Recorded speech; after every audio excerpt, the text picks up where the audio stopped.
And we are live and it's showtime, as Uta would say. Welcome everybody to Raising Multilinguals Live.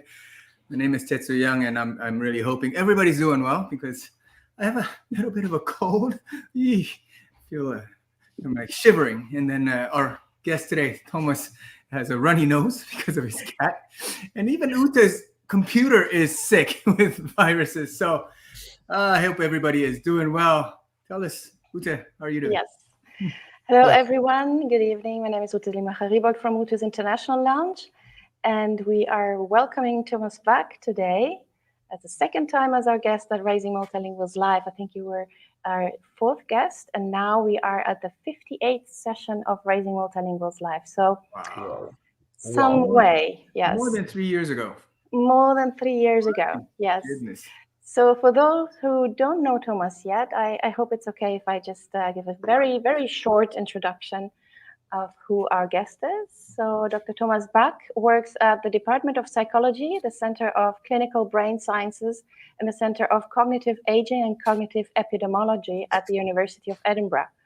From 2010 to 2018, he was president of the World Federation of Neurology Research Group and on aphasia, dementia, and cognitive disorders. His recent research focuses on the impact of language learning and multilingualism on cognitive functions across the lifespan and in brain diseases, including dementia and stroke. Welcome, Thomas. Welcome back.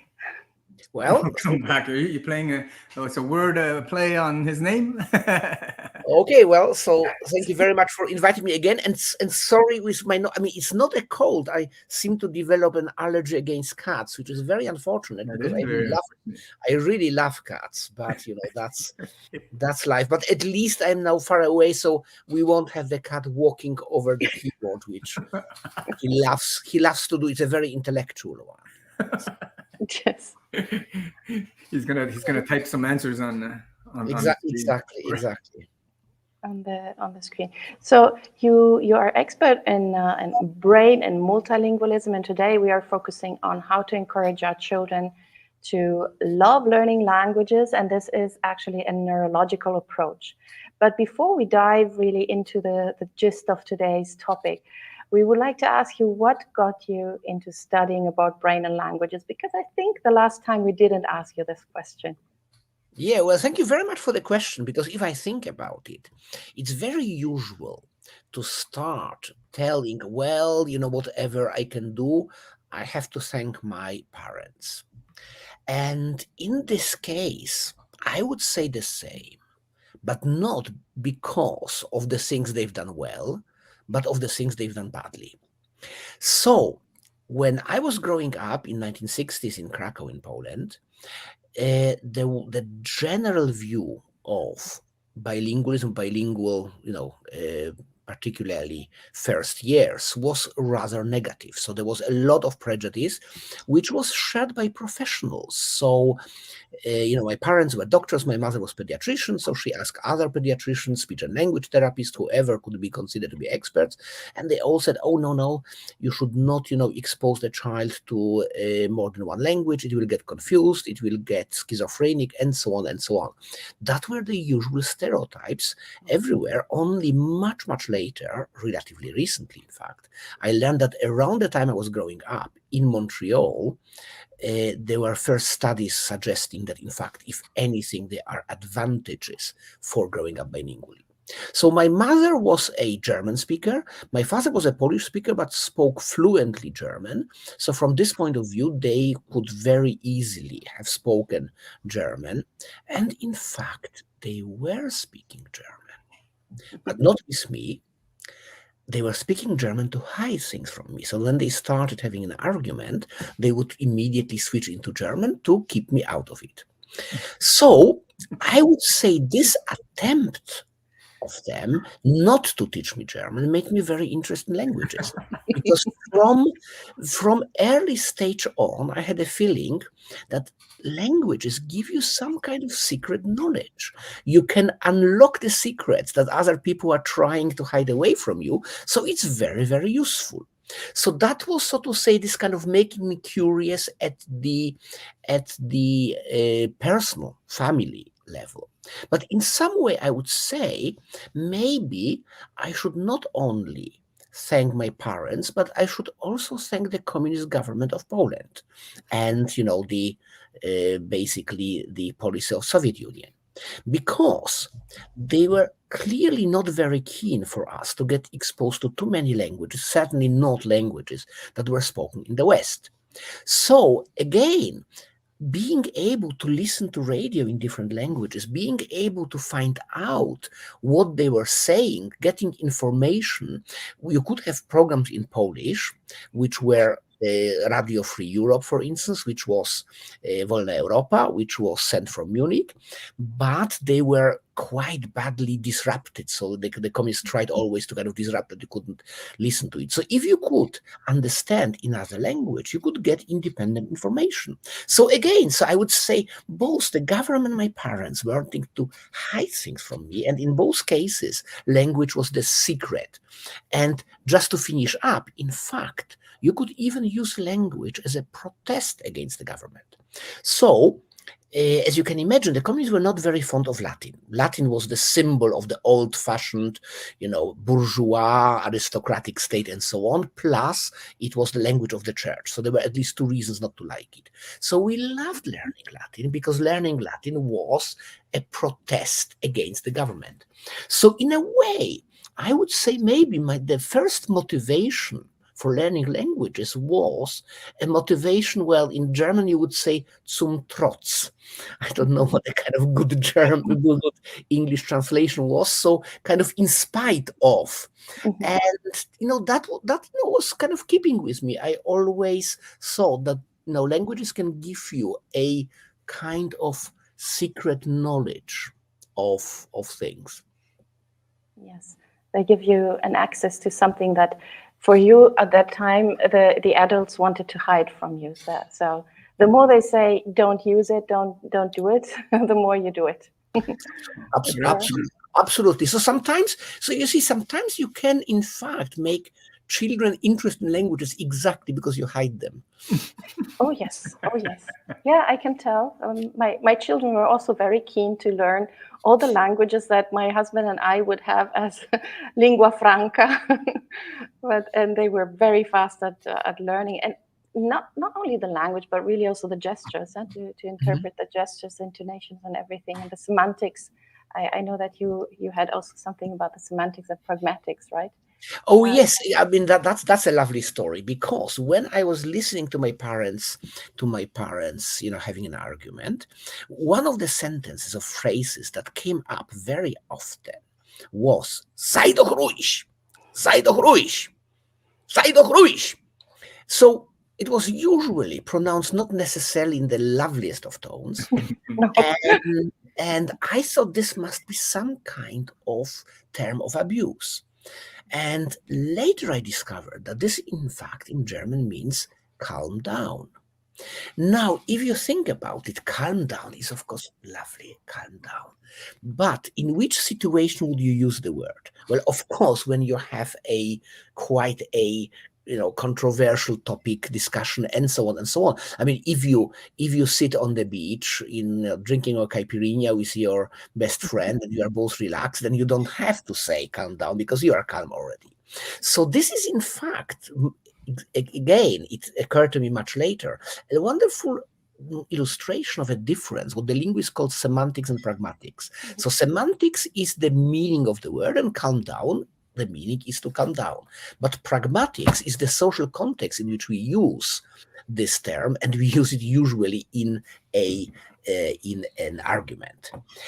But I just want to kind of set straight that German did not have only this negative, connotations for me, because my mother, being German, she knew hundreds of German songs and not many Polish. So I grew up also listening to German sung with songs, and classical songs, opera, and so on, Schubert, Mozart, you name it. So in a way, there was from the beginning this kind of ambiguity. It was the language of sweet singing, but it was also the language of argument. It's a nice combination. It's like the two sides of the medal. Right? Absolutely. It's very, a very, very rich, spectrum. Yes. Yes. So, and as you were talking now about your childhood, now how can we encourage children to love languages, which is the title of today's session?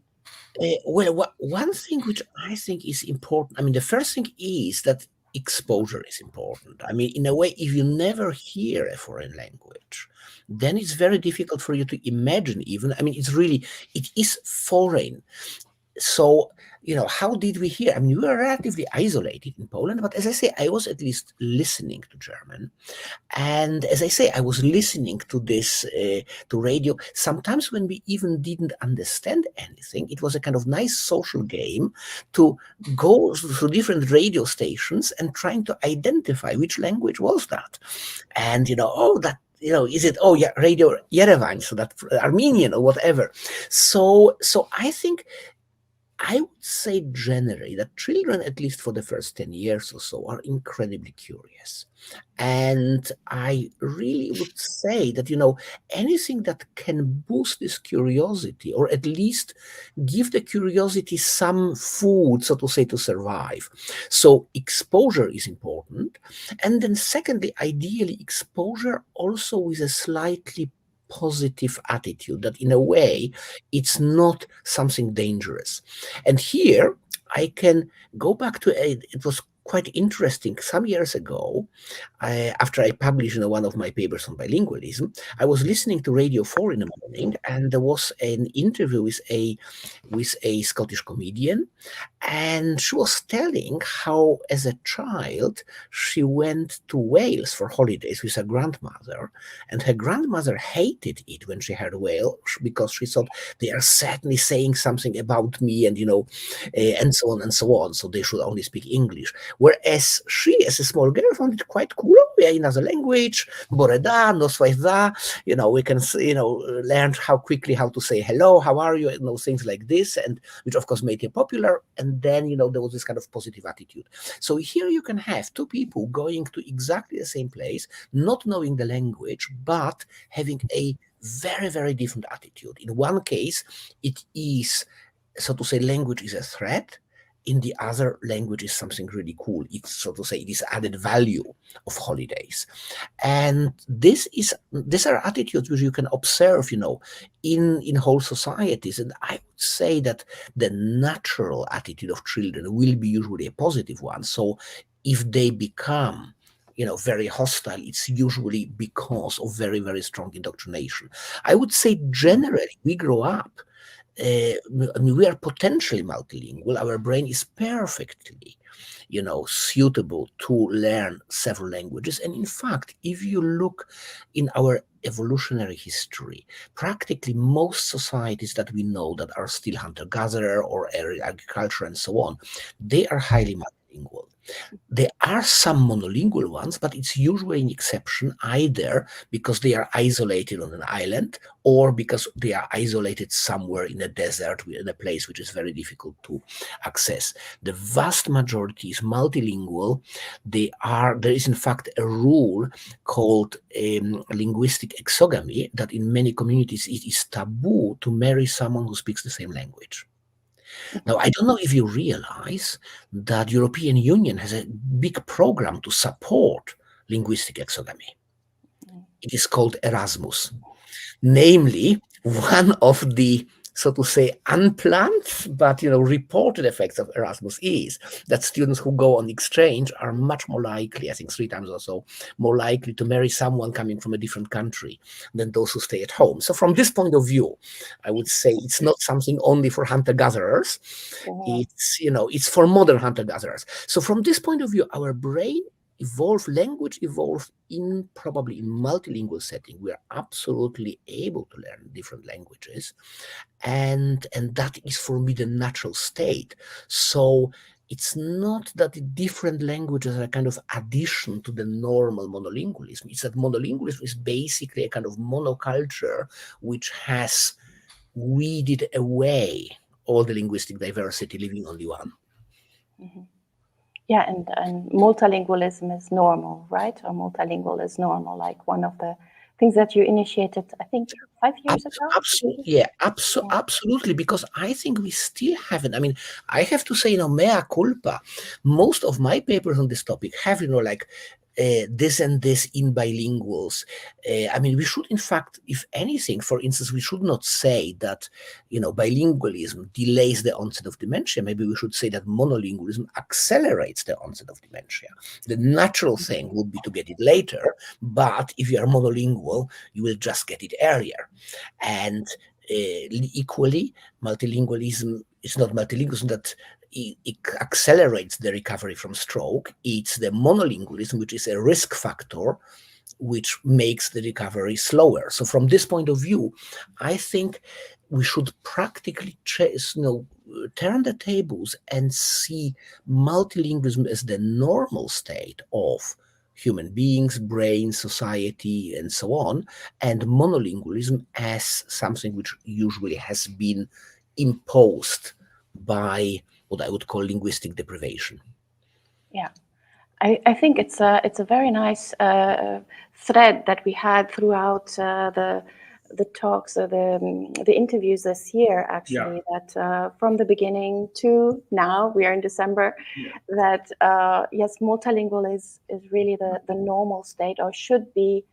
Finally, maybe if we turn pages, we turn years, and we say starting from 2023, now everyone will know, okay, multilingualism is actually the norm, or is more normal than many think, and that monolingualism is something that has been imposed by, so that would be nice to have, right? So we would start from the next step and finally get rid of all these judgments. Absolutely, but it's difficult because even people who work a lot on this topic will very often, sometimes we just do it because it's automatic. Sometimes this is what our colleagues, our editors, and so on want. I will be asked, so what is the influence of multilingualism on the brain? Well, in fact, I would say, so what is the influence of monolingualism of the brain? Well, you are losing all the connections that you would have normally. So as I say, it's really the same question, but asked from a different perspective. I don't think we should speak about the influence that multilingualism has on the brain. We should speak about the influence, the negative influence that monolingualism has on it. Yes, exactly. And I would like to ask the next question, because it really lies very well with what you are just saying now.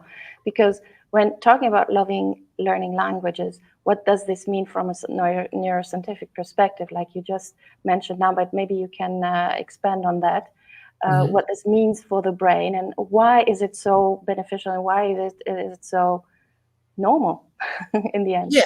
Well, I mean, I would say the year which clearly changed my views, and I would say my professional life in some way, was 2007. Because in that year, a seminal paper by Ellen Białystok from the University, York University in Toronto, and Baker's Hospital came out, showing that bilinguals develop Alzheimer's disease 4.5 years later than monolinguals. Now, until then, I was always interested in languages. And even in medicine, I tried always to kind of find a topic which combines language and medicine. So my PhD was on aphasia, on patients who had stroke and developed then, not only stroke, but the majority had stroke. Some of them had trauma or tumor and so on. So different brain diseases which were causing a language dysfunction. Later, I worked on language in the context of movement disorders, in the context of dementia, neurodegeneration, and so on. So I was always, so to say, from the beginning, combining my medical, neurological, psychiatric studies and clinical practice with language. But at that moment, the question of bilingualism appeared. So I thought, that's fantastic. So now I can study bilingualism from the point of view of medicine. So that was really the moment which for me was the real game changer.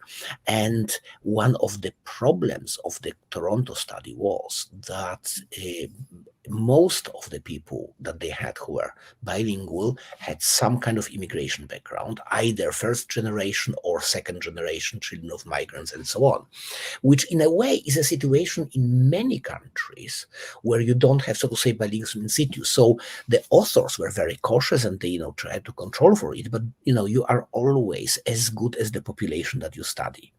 And if you are in a country where basically this is very strong association of immigration and multilingualism, then it plays into whatever you study, unless you study a very, very small specific subgroup. So I thought, why don't we go to a country where we have in situ multilingualism? And the obvious choice was India. I knew a colleague of mine, Suvarna Alladi, from her time in Cambridge, and she moved back to her native Hyderabad in India, which is an incredible multilingual place. I mean, having been there several times, I could really see it, myself. But unlike Toronto, it's a place which has been multilingual, let's say, for hundreds of years. So in Toronto, it is very much because, in fact, the majority of people who live in Toronto now were born outside Canada. So you have it's really an incredibly, well, relatively new phenomenon. In Hyderabad, it has been multilingual for hundreds and hundreds of years, maybe even millennia. So you could dissociate immigration and language status, and we have found more or less the same results as in Toronto. So you could say it's not immigration. And we could say even one more thing, because then very often people would say, well, maybe people who speak languages go to better schools. A posh school will have, will offer Latin and French and, whatever, or Mandarin Chinese nowadays. And that's why they learn it. But in India, you have a lot of people who are multilingual, but they have practically, they speak 2 or 3 languages relatively fluently. They learned it, on the street, from their friends, from the neighbors, working, and so on and so on. And in this group, the difference was even bigger, 6 years. So that was something which very much confirmed the results of Białystok in Toronto, but in a completely different society, country, social background, and so on and so on.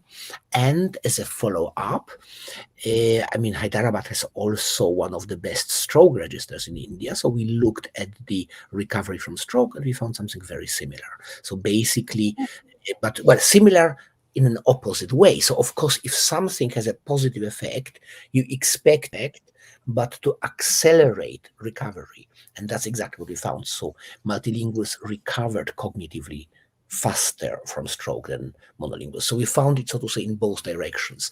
If it's a positive effect, it should delay negative and accelerate positive tendencies. And then, but you can never find a population which answers all the questions. So one of the issues here was, maybe you could say it's something which we call in science reverse causality. So it means that it's not that learning languages, so to say, makes you more clever. It's like being clever makes you more likely to learn languages. So that there is a connection, but in the other direction causally. And that is not easy to address unless, you have, so you would need a lot of political power to do an experiment of this type. And I would say it probably would not go through most ethics committees nowadays either. But in Scotland, we are very lucky because Scotland is probably the only country in the world that really tested all its population for intelligence when they were children age 11. So people born in 1936 who were 11 in June 1947 had a test. Well, in fact, there were 2 tests, but that is the one I'm concentrating on. There was another test 11 years earlier. And they were tested for, scholastic ability and so on, something similar to what, many intelligence tests do. Now, the issue is, of course, that your cognitive performance in old age will be related to your performance in young years. Of course, not one-to-one, because you can improve or you can deteriorate. But let's say if you have 1,000 people and you know who are the kind of the top 5% and who are the bottom 5%, then you can predict if they are likely to be in the bottom half or in the up half. So basically, you can make you cannot predict it for an individual, but you can predict it for a group, of 1,000 people.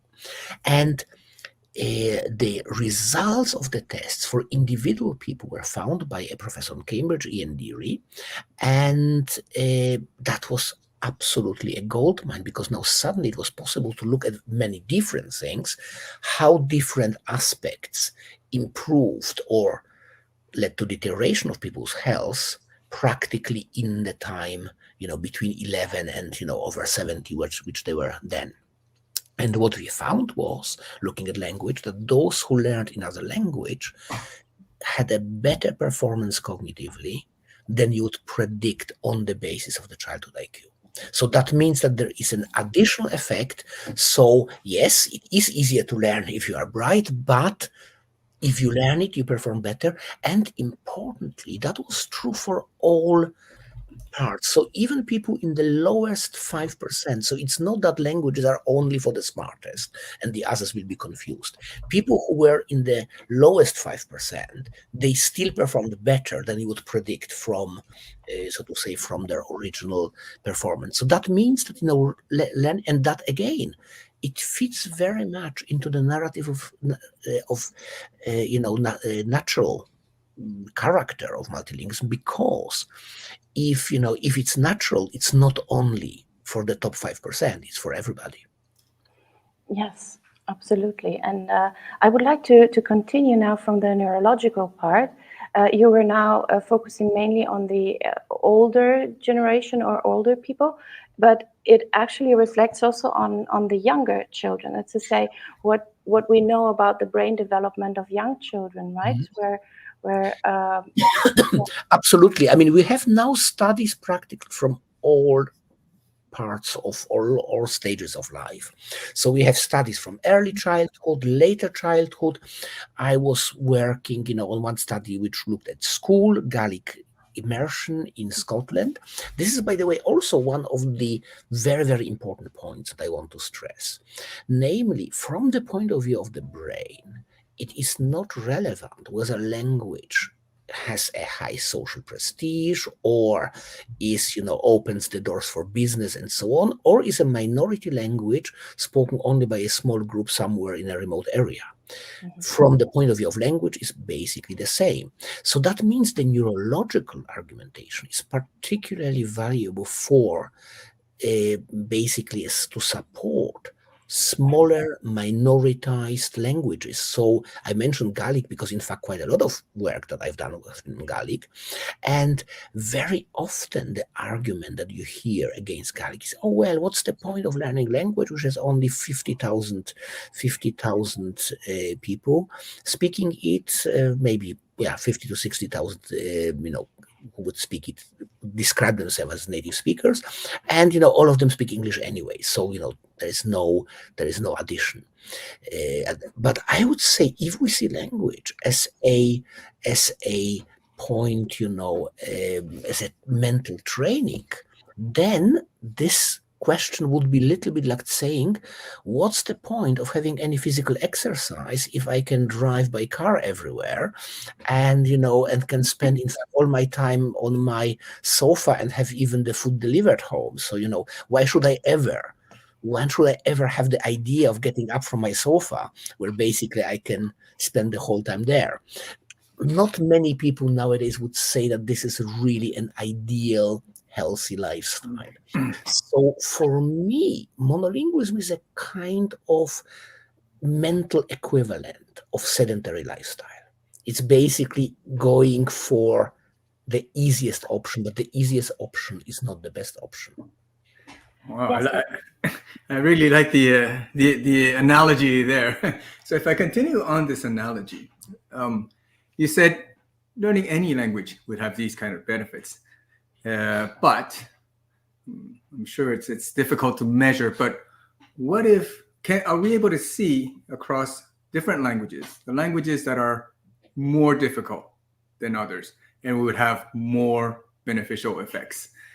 For example, for an English speaker, Chinese or Japanese is much more difficult than, let's say, Spanish or French in terms of number of hours they need to put in to learn that language based on the Foreign Services Institute.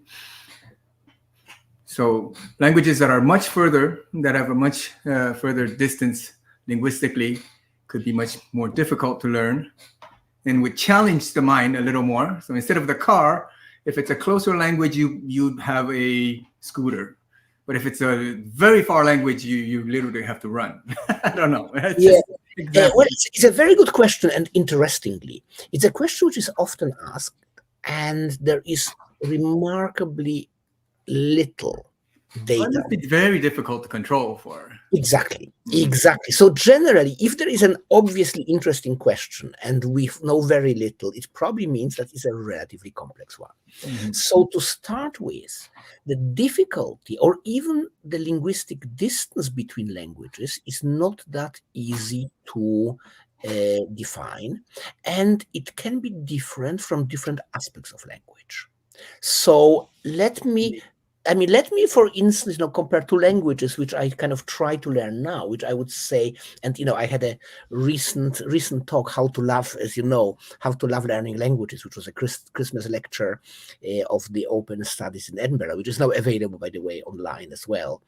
And I would say, Chinese and Swahili are in some way very easy and some way very difficult, but in a completely opposite way.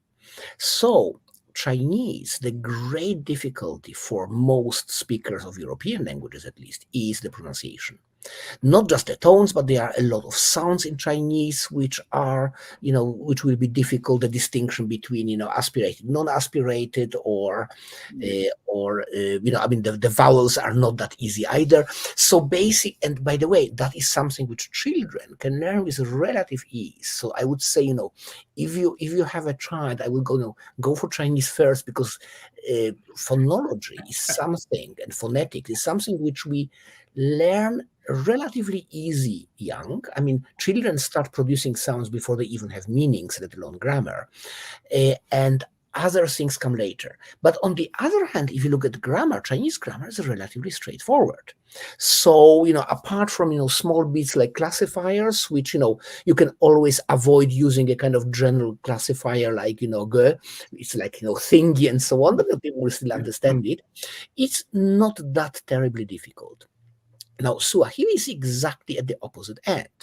The pronunciation is very easy. I think no speaker of any European languages will have problems pronouncing Swahili so that, he or she is understood. There are some sounds from Arabic, like re in lugha, but then a lot of Swahili speakers will simply say luga, and that's fine as well. So in a way, if you want to sound like, a beautiful coastal Zanzibar Swahili with, slight Arabic, touch, then you would say luga, but otherwise it's okay. But the grammar is really, really complex. So even, saying very simple things, my or yours, you have to know which class it is to know which prefixes you have and so on. So from this point of view, if you ask me which language is more difficult, Chinese or Swahili? Difficult, it depends which aspect of language. Yeah. Of course, you can have languages where both pronunciation and grammar are relatively difficult and where both are relatively easy, but those two things don't necessarily correlate.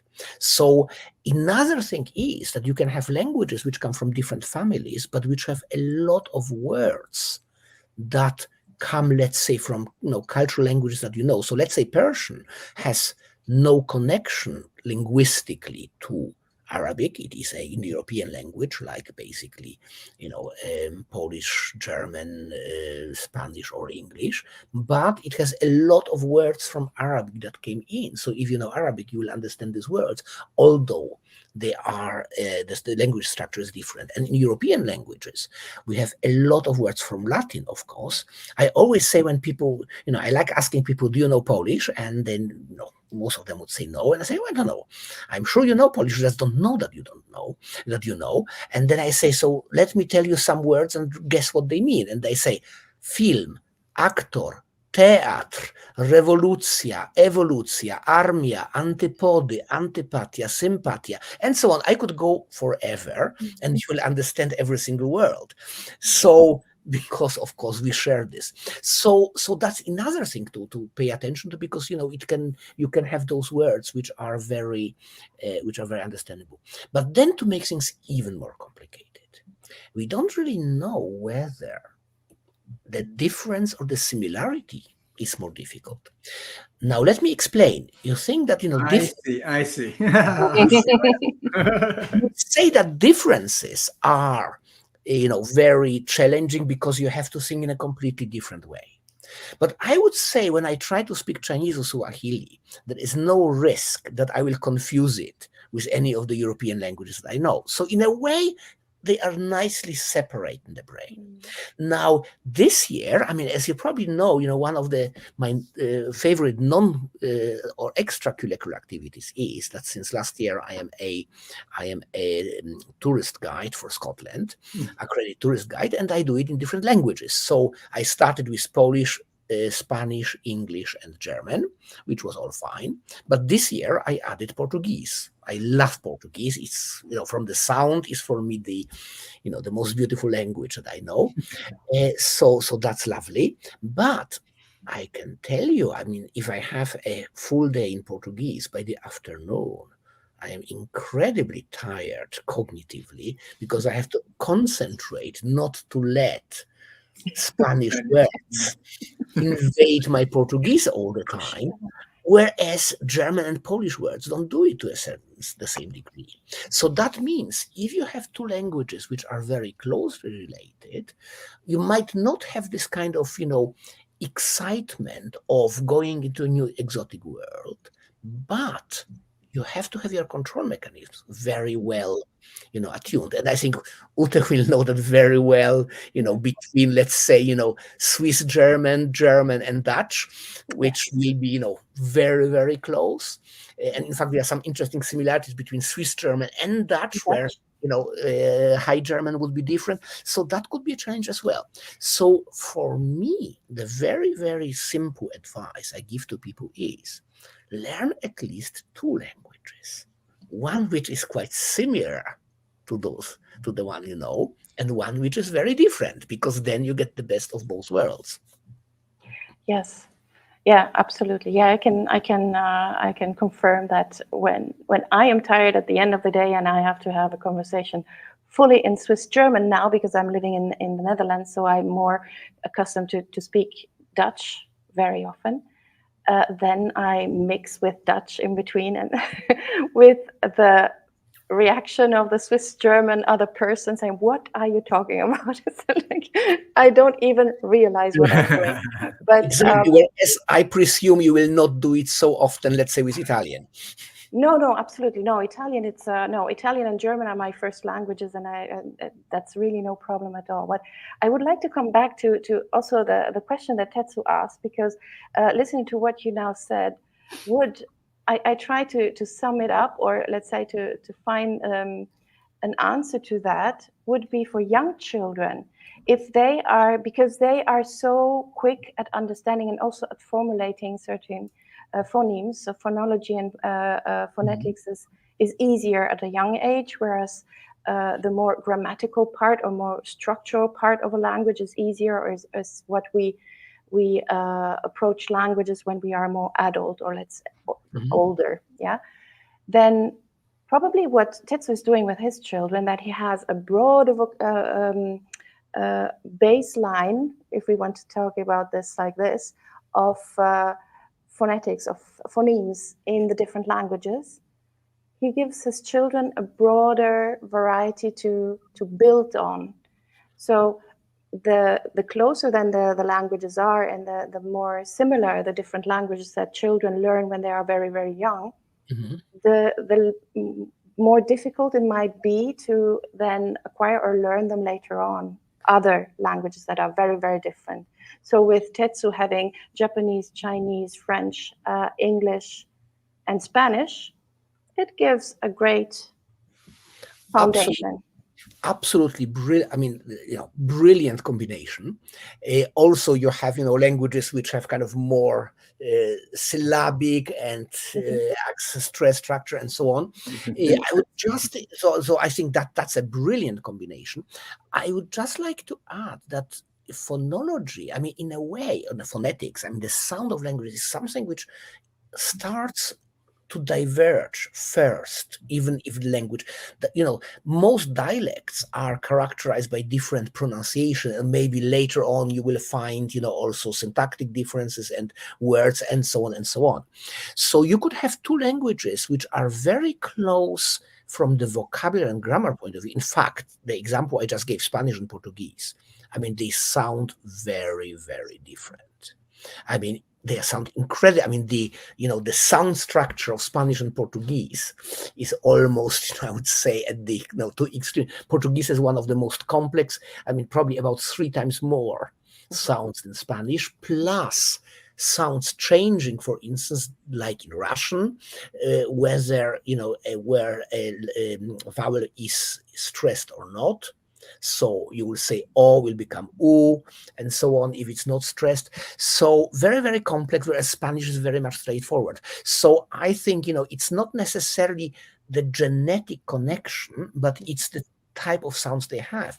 And if you have different sounds, of course it's fantastic, and then you can use it, because it's almost like I'm really envious about your kids, because they come bag of phonemes, and sometimes you can use things for completely surprising languages. So for instance, when I started to learn Chinese, I've been told, from English teacher or English speaking teacher and so on, how difficult it is to pronounce the sounds which correspond to X, Q, and J. So it's like sh, but it's not quite like sh.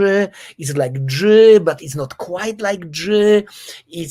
And I thought, oh gosh, and sh, and then I remember when in Edinburgh, my Mandarin teacher told me, but I have a housemate who is Polish, and she says you have the same sounds in Polish. Stupid me. We just write them differently. Mm-hmm. So we have the S with a line over it, which is pronounced like she, or SI. We have C, and this is chi, and then we have the Z, and it's pronounced G. And now suddenly, a Qing dynasty or Xi'an and so on are not a problem, because I can pronounce them in the Polish way. It might not be identical with Chinese, but it's close enough for Chinese speakers to know exactly what I speak about. Mm. And interestingly, it goes both ways. Because I remember I have a friend and colleague, Professor Bopping, who, just retired as a professor of Chinese in Cambridge. And Cambridge had a Polish vice chancellor at the university, the principal vice chancellor of the University of Cambridge, and his name was Borysiewicz. And all English people find it difficult. They say Borysiewicz, not Borysiewicz. And then I told Bopping, by the way, just is she like sheshe, like saying. And then he says Borysiewicz. Perfect. You could, if you would just record it, he could go through as a Polish native speaker.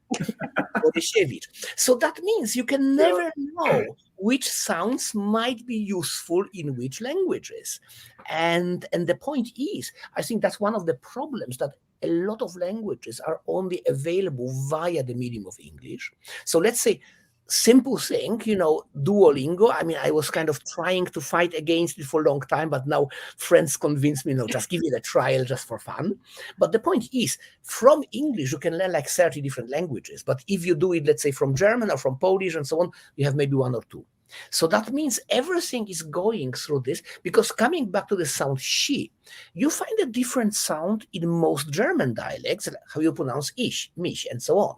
It's very similar. You will find a similar sound in Scandinavian languages, kirke in most Norwegian dialects for church, and or ishe in at least Western Norwegian dialects. You find it, in fact, in Catalan, Eixample, the part of Barcelona, which is not Eixample. So you can use this for all connections. And the point is, if we always go through English, we are using all the richness of linguistic knowledge, whether sounds or names. Another example you would not surprise, you have to learn when you learn Chinese, the difference between Renshi and Zhidao. And in English, both is to know. But every European language I know, apart from Russian, has the same distinction. It's wissen und kennen in German. It's savoir conocer in Spanish. It's savoir connaître in French. It's znać i wiedzieć in Polish, and so on and so on. So any speaker of any European language except English and Russian is familiar with the distinction. But if you want to explain it through English, then suddenly it becomes complicated. Never really thought about all these things. And I think your example is with Polish, which is something that you've grown up with. So you don't realize how Polish could be used. And I also have an example that's not accent or pronunciation related. When I was learning German, I was complaining that when you have an auxiliary and the verb, then you would put the auxiliary in the second place and put the verb all the way to the end. And I was always complaining, why would you do that? Like, if I don't know the verb, how do I know what's going on? And then people are like, but you speak Japanese. I'm like, so? what do you mean? And they're like, in Japanese, you always put the verb at the end. And I never realized that until I was 20. When I learned German, I just never thought of it. And I started making sentences in my mind, and that's it. It's exactly. At the end. Absolutely, yeah. There's a wonderful citation by Goethe, the German writer, who said that if you don't know other languages, you don't understand your own. Later cited by Vygotsky, a famous and very important Russian psychologist of language in 20th century. So you suddenly start realizing that was exactly the same for me. I mean, it's only once you go outside your language. It's like, when you are always in a house and you never leave this house, you will not even know how it looks from outside. Mm-hmm. Yes. Yeah. Or it's like man sieht vor lauter Bäumen den Wald nicht. Yeah, absolutely. In German, it's the same.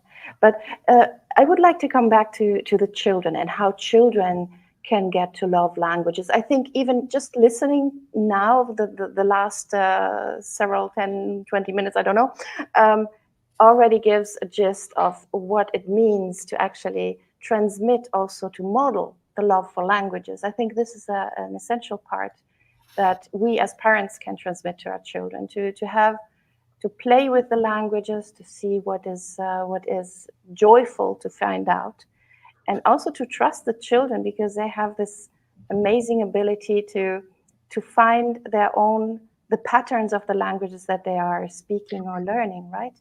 Absolutely. I think, one of the things I learned from observing my daughter Alba, who, let's say, grew up originally mainly with Polish. Her first words were all in Polish, then Spanish, then English, but now kind of Polish almost disappeared.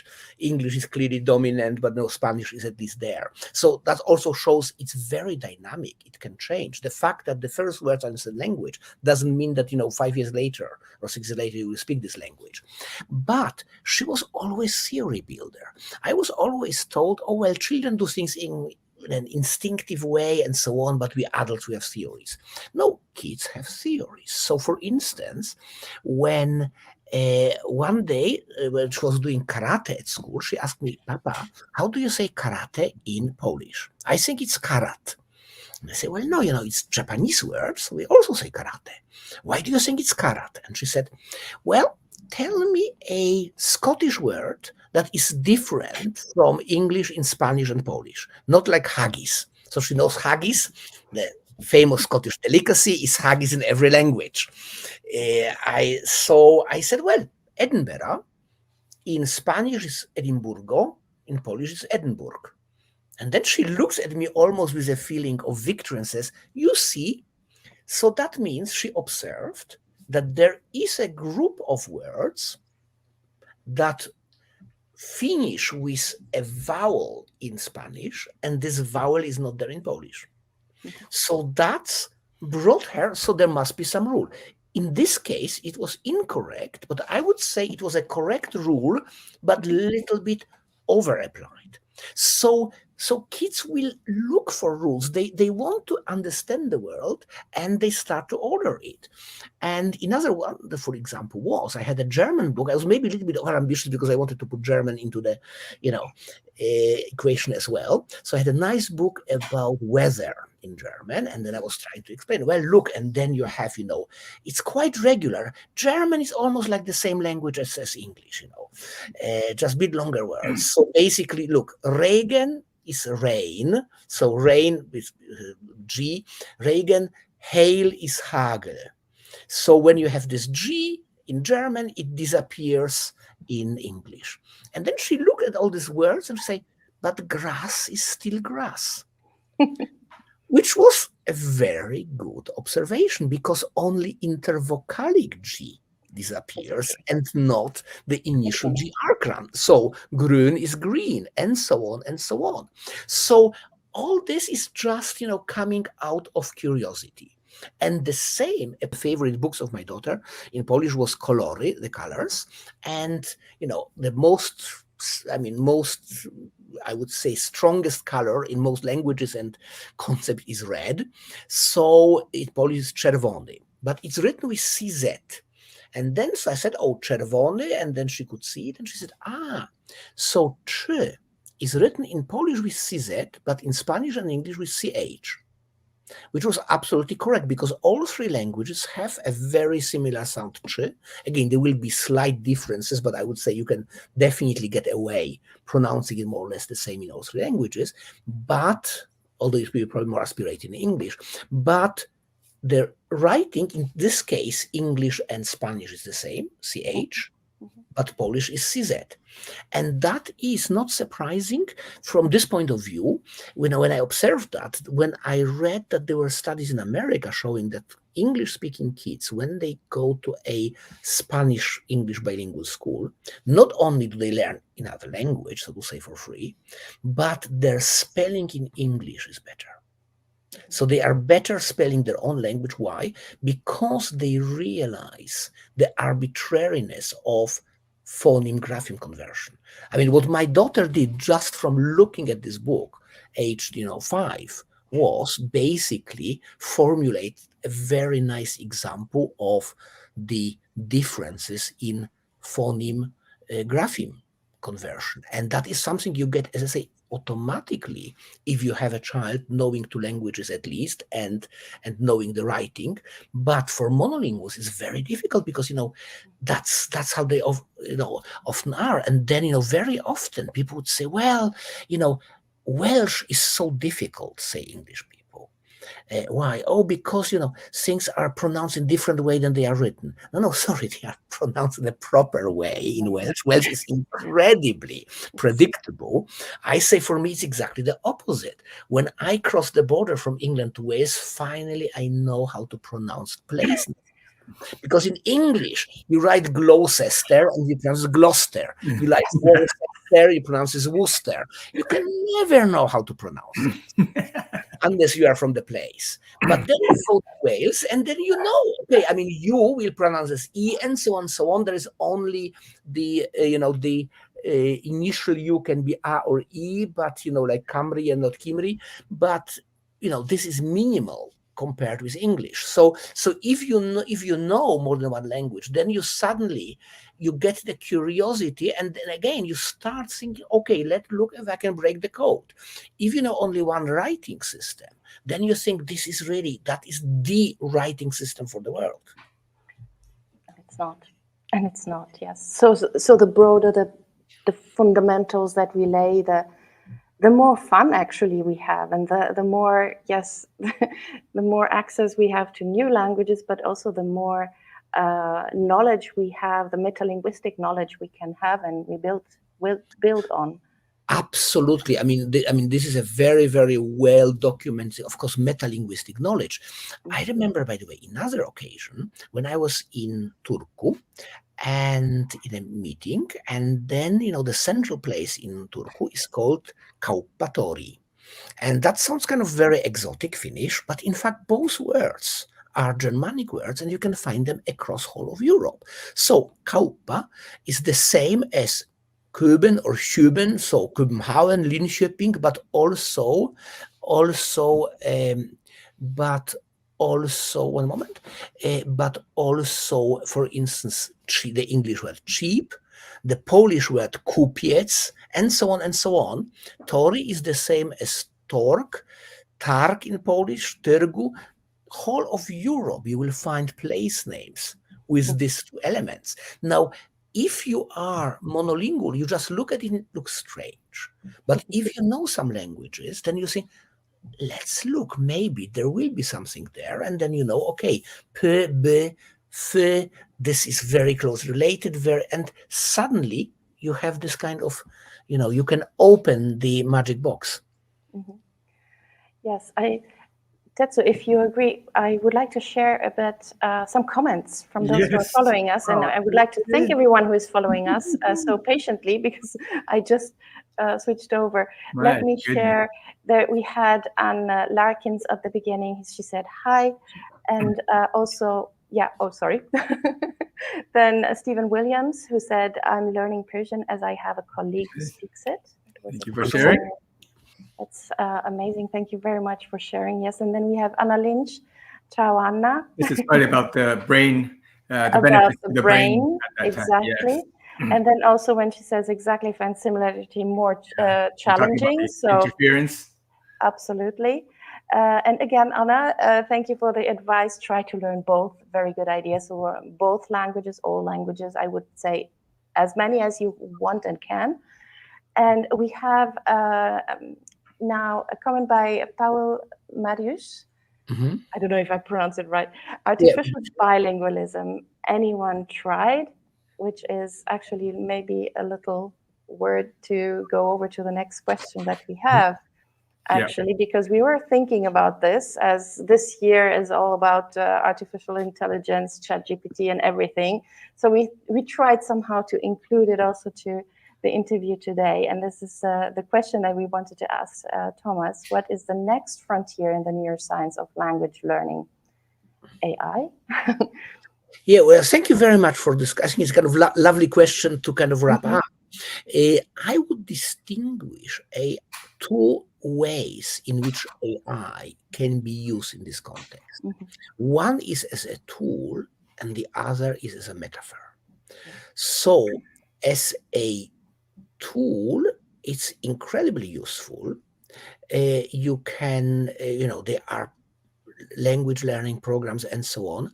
I wouldn't say that AI is likely to replace language learning in a similar way that I would say, vitamin tablets and parenteral nutrition did not replace people's interest in having a nice meal. So if it's just about nutrition, then we might as well put a little bit something, or basically swallow a combination of tablets or whatever, and then we have all the materials that we need. I don't think that all the restaurants will go bankrupt because people are now at home switching on their infusion of artificial, So from this point of view, languages have simply a sensory flavor that automatic translation doesn't offer. So from this point of view, I don't really, I mean, in some way, maybe AI is taking away a lot of, let's say, hard work, but that allows us to concentrate on the, on the real stuff, on the real pleasure. So I think, as I say, I use, for instance, a lot of digital helps, but I would say for me, for instance, language learning, it's great to do it in person, but I can also, do some program online. I can do some gamified program. One doesn't exclude each other, but does not replace each other. It's basically a combination of all. So this is AI as, and all the kind of digital helps as a tool. Different from it is for me AI as metaphor. And metaphor means that people think, oh, the brain must be working like AI. And here I would say a word of warning, because in all generations, people always thought that whatever technology was the most advanced was the best metaphor for human mind and body. So let's say, in 17th century, that would be clockwork, absolutely, because clocks were really, the dernier cri. If you look, around 1900, electricity, so that's why you have the centers and disconnections and so on and so on. Now, in the time where I started working, it were the old-fashioned computers where all the modules were predetermined. So modularism was in. So you thought there was a module for this and module for that and module for that, because that's how the computers worked. You had to predefine everything and put it in, and they didn't interact. Now, in AI, you have interaction of everything with everything. So now you have this kind of self-ordering mode. So I would say it's a very nice metaphor, but, I wouldn't say that, it will be the last one, because who knows what in 10 or 20 years will come up with technology, and then that will be used as a last metaphor. So from this point of view, I'm not against using technological metaphors, but we should be very, very careful not to think that, the history stops with us. The history goes on. Oh, we could finish with this now without adding anything else. Absolutely. Thank you very much. What an amazing way to wrap it up. Well, thank you very much. It was great pleasure, and well, thank you for all the questions. Yes, as usual. We are in touch. If there are any questions that people later want to find, then we can always do it. And I recommend, if you enjoyed this interview, it's on. I will send you the link. I think you might have it, in fact, of my Christmas lecture, because it's like 45 minutes, a proper lecture. We can put it in the comment section. Yes, that would be great. Because Christmas lectures have to be entertaining and uplifting. How can you not be entertaining? No, exactly. It's but also uplifting. Yes. I was giving a first Christmas lecture 2020, and that was online, of course, in COVID time. And the head of neuroscience in Edinburgh said, and make sure that people, after this lecture feel better. That was the very clear. So I want to make people feel better through languages. Yes, and so that they will love learning languages, using languages forever and ever. Thank you very much. I think you succeeded today. I would like to, at least for me, and I think everyone who is following, because I see the messages coming in. Yep. We have Sylvia, who said fascinating. Anna Lynch saying grazie mille. It is always a pleasure to listen to you, Dr. Bak. By the way, and please put also my Twitter or X account. I know that not everybody is happy with what's happening, but but I still find Twitter very useful to send links, connections, and so on to different programs. Yes, absolutely. And Silvia Fides, again, Feliz Navidad a todos. Gracias. Muchas gracias. Yes. Feliz Navidad también. Yes, también, Silvia. And Gera Kleinsma, thank you.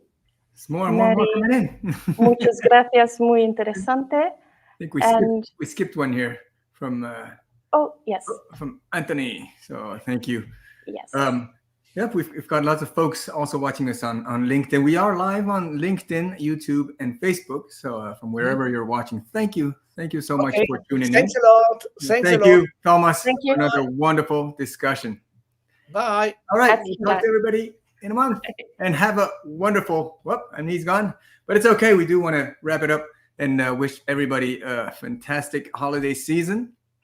Spend some time with the family. It's very, very important. And I know I'll be taking a few days to relax.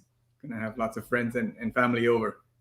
Yes. Hope you'll be having a relaxing time. Ute, don't work too much on your computer. No. I'm going to do the minimum, but yes, effective as possible. I wish everyone a very peaceful holiday season, and see you back in 2024. There you go. Bye-bye, everybody. Bye.